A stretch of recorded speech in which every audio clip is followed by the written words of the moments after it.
Morning, everybody. How are you on this beautiful day? It is beautiful out today. A little breezy, but not bad. It's nice and cool today, or cooler than it has been. So it's really nice out here. I'm not even sweating yet, and I've been working a little bit.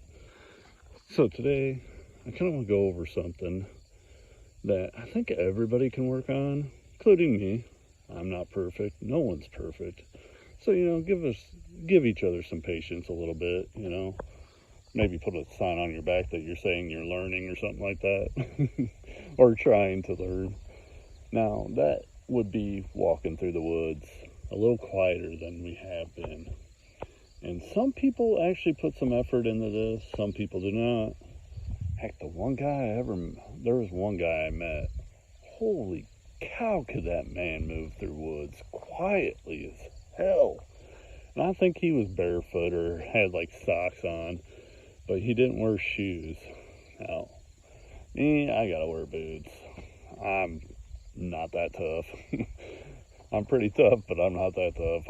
My feet are a bunch of little whiny babies when it comes to like rocks and stuff. They will cry and throw tantrum at me.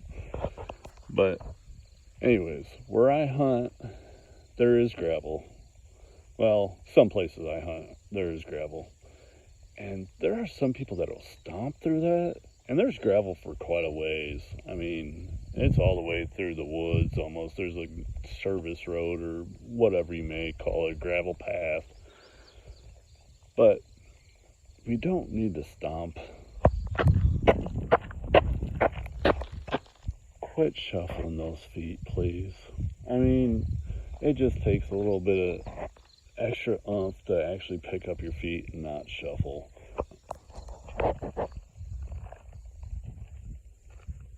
Heck, just by doing that, I quieted down quite a bit, and I'm not even really trying yet.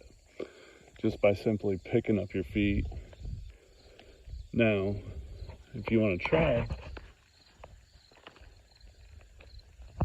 you see how I'm bending my knees and like shock absorbing it, making it quieter even yet? Yeah, it helps a lot.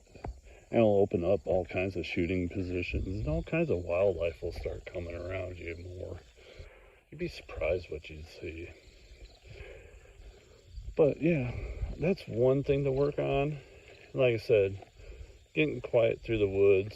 Like, there's a gravel path here. And instead of walking on the gravel, I mean, if you walk right on the edge of the gravel and the grass, it even gets quieter yet. Now, there are times where you'll have to walk on the gravel, or the gravel is quieter than that area. And if you get out and actually pay attention, you might find out. I may tell you later on, but for right now, I'll leave you in suspense. Maybe comment your ideas on that one. But also, something to look out for is dry leaves. And dry leaves, especially in the fall, oh Lord, when there's like 2 million of them in the ground, that can be very, very difficult. And I get it, I really do. Now, have I walked through those and gotten right up on deer? Yes. Have I gotten in those and spooked deer completely? Yes. So, here's some actual leaves. Let me get a string of these. I saw quite a few right in here. But it just takes time and effort and practice, Maybe this fall or something, when you got leaves falling off your trees, take some leaves and put them in your yard and try to walk through them. Practice in your yard where you don't even have to get out to the woods, Practice daily if you want to. It'll just help you. It'll help everybody, really, especially if you hunt public land. Now, I've had, kind of get off on topic a little bit, I've had people spook deer on private land, and they hunt the public land, but they get on from private land, like on a field right next to the public land. Dude, if you're on private land, why even hunt public land? I don't get it. I don't. I really don't. You have so much better of a setup in private land.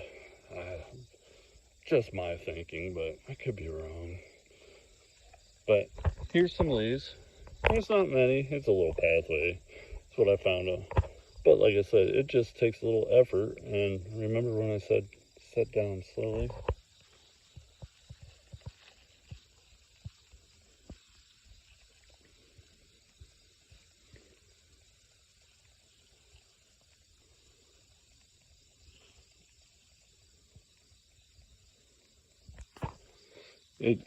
It just takes that little bit slight movement, that little bit of shock absorbing to get quieter. Now I find when I lift off, to lift off like completely, like don't move from my heel. Well, I can move from my heel all right. My toes, I try not to do my toes unless I really have to, or I'm really like just on my toes, you know, where you're just using your toes. And the reason I do that is because when I'm on my foot completely and I'm just on my toes and I go to move off my toes, it seems like my feet slip in the ground a little bit.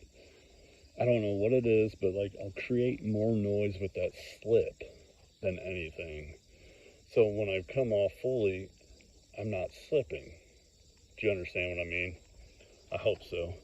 Another thing to watch out for, and this is quite a bit of sticks. I could even make this a little harder, but those are all attached.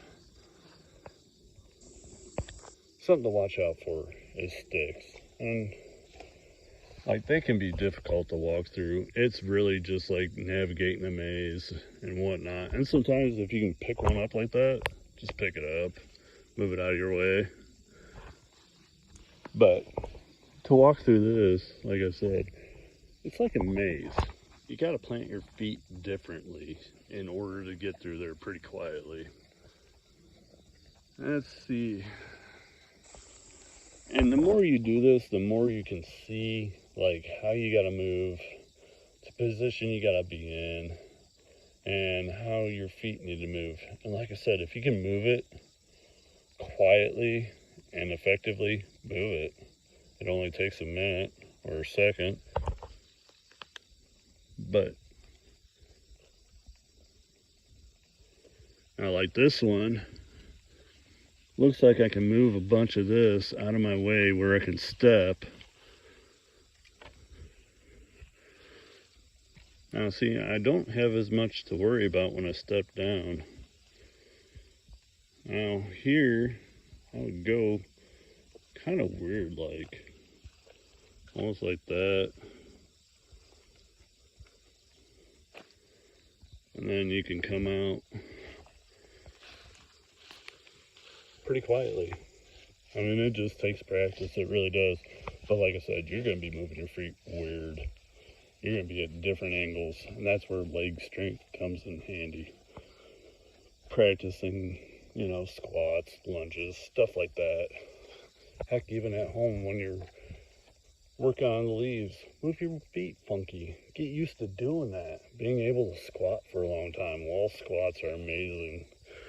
But also, if you do run across the stick and you happen to pop one, I would step, or not step, stand still for just a hair. You know, maybe 30 seconds, 45 seconds, maybe a minute. Especially if it ain't a loud one. If it's a loud one, you might want to sit still for a little bit. I mean, you can move if you want, but, you know, if a deer is close, what they generally do when they hear a noise like that, they will pop their head up and go, what's that? Which way did he go, George? Which way? But, yeah, it's just something to keep in mind. And like I said, we all can work on this stuff. No one's 100% on it. I mean, I'm pretty good at it. Sometimes I'm a little slower than I would like to be getting out to places, but I'm a ground hunter, so me being as quiet as possible walking through the woods opens up all kinds of stuff. And I mean, I'm usually walking. I'm not the kind of just sits there. I'm usually walking through the woods, and that's what I mean by ground hunter. I like to walk, and I will sit in certain spots that I'm like, ooh, this is really pretty, or ooh, this looks like a really good spot, stuff like that. But other than that, I'm generally walking just because I like to walk, and I like the scenery, and I like to challenge myself to see how close I can get the deer on shots without knowing them or letting them know that I'm there. But yeah, everybody have a good day. Make sure you get out there. Make sure you practice. That's just a few pointers. I'll probably give you more along the way. There's all kinds of stuff about how to get into certain positions or what positions you should be at certain times. And well, I'll tell you what, I'm going to go over one more thing before I cut out here. Now, another thing is like open fields and like field entries. Well, I guess I should start over from the entrance to the field. When you're coming up to a field entrance, and this is kind of what I mean, but you see how you go from one to the other. When you first come up to a field or you're first able to see the field, stop. That's what I would do. Stop and just take a second and just look. You'd be surprised what might be moving around or lurking in some of those big bushes or whatnot. Just take a second. It don't have to be very long. See if you see anything moving and then proceed into that field. Just another hint. But like I said, get outdoors, practice, and like keep in mind, hey, maybe you see something new, just stop for a second. Make sure you like actually take it all in before moving on, or be like, what should I do? And work through a whole chain of thought before proceeding with your execution. And you may be wrong the first time, you may be right the first time. I tell you what, taking that extra second may actually help you in the long run too. But yeah, have a good day. It's beautiful outside. Get outside, practice. Make sure you're walking through the woods, seeing what's out there, and try to be quieter. Love y'all.